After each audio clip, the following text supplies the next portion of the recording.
Bonjour à tous et bienvenue dans votre chaîne L'expert chez vous. Aujourd'hui, on va voir les types de variables en JavaScript. Donc, j'ai utilisé une console en ligne. Donc, je vais vous mettre le lien dans la description. Donc, pour commencer, on va voir comment déclarer une variable. Donc, pour déclarer une variable, on a deux possibilités. On a let, c'est-à-dire ça déclare la variable. On peut après le nom de la variable, c'est-à-dire là par exemple on va mettre chaîne pour déclarer une chaîne de caractères et là le contenu de la variable. Là pour des chaînes de caractères on met des guillemets, double quote, donc on va mettre par exemple la chaîne de caractères. En JavaScript on peut utiliser le point de virgule à la fin de chaque ligne ou bien seulement entrée, c'est la même chose, mais il est préférable pour ne pas se tromper, utiliser le point-virgule à la fin de chaque ligne. Donc, pour visualiser notre variable dans la console, on peut utiliser la partie, la commande console.log. Et là, on va mettre le nom de la variable. Là, c'est chaîne. Et n'oublie pas le point-virgule. Pour exécuter ici, run. Donc là, on voit que c'est une chaîne de caractères. On peut aussi utiliser var. Ça va nous donner la même chose. Donc, pour les types de variables, on a aussi euh, les booléens.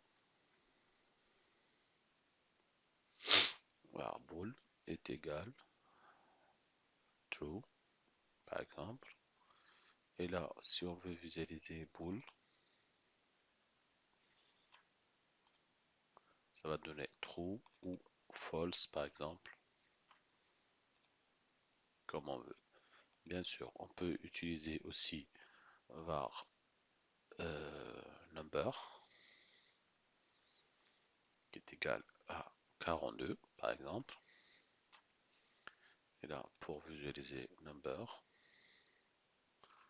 on va faire, voilà, on peut mettre même moins 42, moins 42 par exemple, moins 42, virgule, pour utiliser les virgules, on utilise le point en programmation pour ne pas se tromper et ne pas faire de confusion avec la virgule et le point. Donc 42.25 par exemple. Donc voilà. Pour connaître le type de la variable, il y a une autre commande, type of,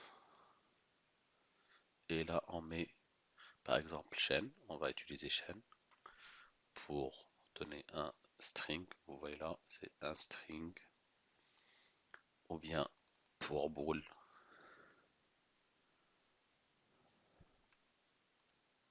voilà, c'est boolean. Et pour number, c'est number. Donc voilà, ça c'était la partie de variables. Et dans la suite, on va connaître comment utiliser ces variables en JavaScript.